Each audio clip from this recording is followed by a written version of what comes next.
Hey everybody, it's me, Mark of Things, and today we're going to talk about transfers with Fuji FP100c film. So that's Type 100 Polaroid film.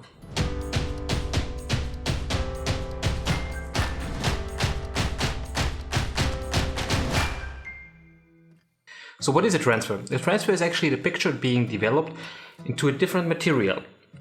And mostly that's paper, but there's also different options. So for paper that looks like this then, kind of. So these are two transfers, and I got a lot of other transfers here. Float some transfers in, because you always want to see more pictures I take. So here are some pictures. And you can do that on paper, or you can do that on wood, for example. And I did one on wood, that's like in the past. That's actually original Polaroid film, but it also works with Fuji FP100c. So you can see. That's the buildings we also had in the double exposure. Well, that's just my balcony. For test shots, I'd go out on the balcony and take a test shot. Then, what do we need? Fuji FP100c. And that's a 4x5 pack actually. Works with the 4x5, works with the Type 100 film. Same chemistry, same film. Why I'm doing this video now is actually because Fuji FP100c is still a film that you can buy from shops online. You don't have to go to eBay or stuff. You can buy these films still regularly. So if you have a Type 100 camera, like I do, like this one here, and you still want to shoot with this baby, it's really cool to try a different technique as long as you can. The transfer is a really valid option. What else do we need for the transfer? We need an exposed image. I did one earlier today outside when the weather was pretty nice. The good thing is with Type 100 cameras, you can just take the picture, leave it inside of the camera as long as you don't pull it out. Processing time doesn't start.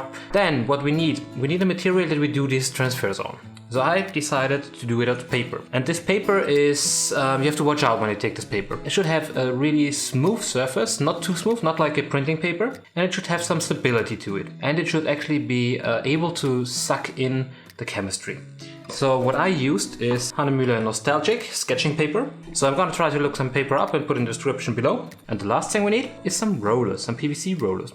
They are not too expensive, you can buy them once and use them for everything you want. I will also show you, maybe next week, how to bleach Fuji negatives. And that's pretty easy with rollers, glass, and you're set to go.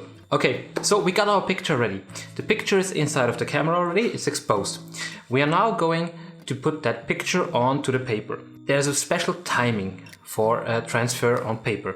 And this timing for Fuji FP100c is around 19 seconds that the film needs to develop in like the regular form, and then you really separate it fast and put it onto that paper, like with pressure, to let it finally develop. So we need a stopwatch. I'm gonna take my phone as a stopwatch, good enough. Okay, one thing to notice, you should really do that process in a dark environment. If you do it in a bright environment, like I do now with the studio light pointing at me and like all surrounding, it could be that we have a lot of light distortions in the picture, so we're gonna try it anyways, but it could be that the picture is not turning as clean as this one here. So I prefer to have a really organized desktop or like placing when it comes to this, and as I mentioned, you should be doing that in a dark environment, so it's always good to have the stuff at the same place so you're orientated. We have our camera here on the right side, that's already has the exposed image inside, so we can hold that here, and we need to hold it and pull out the film. So we start the timer, and then we pull out the film. We will watch the time when we pull it out, then calculate the 19 seconds to it,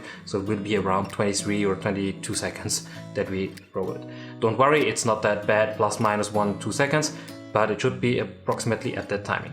On the other side, I have my paper open already, it should be clean, and I have my rollers lying here, so I just can grab them and hold them. For rolling out the film, always hold it at the back and just roll it with one push, hard push, onto that paper. That's really important. Watch out that you're not wobbling around or anything. It should be like one straight push to make it into that paper. Otherwise, you can get a lot of diffractions in there. Also, you should do you should apply a little bit of pressure, not too much, but also you need to put that into the paper. Okay, I think we are ready to start. So I have everything set up. We have our timer, we have our camera right here. We can just pull out the film then. We have the rollers, and we have the paper here. Clean white paper, and that's it. So I have everything prepared. Let's start the timer. Pull out our film. So we got 6 seconds on the timer. 19 to it is 25. I hold the film. I just separate it here a little bit. We need the negative side. That's the black side actually.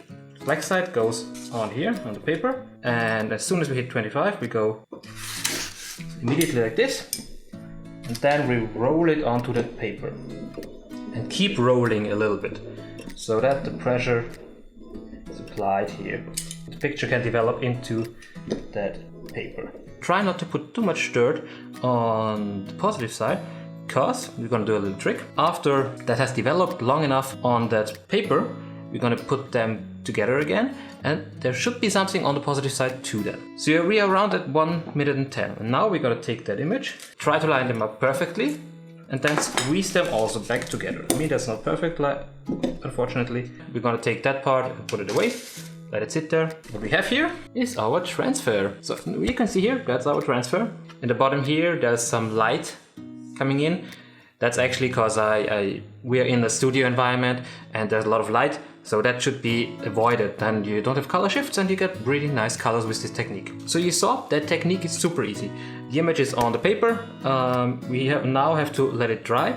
I normally try to take some paper towel and get rid of that remaining chemistry that's on the side of the picture, because otherwise you just put it away and you forget it, and then there's like smudges of it everywhere. So we take the paper towel and I'm gonna just put it right next to the image, go over with my finger once so the chemistry gets sucked into that paper towel. Then I'm gonna go away once, then I'm gonna take the paper towel another time, just see that, remove the remaining chemistry from that image. Take the paper towel, throw it away because there's chemistry on it. So we got our final product, the transfer.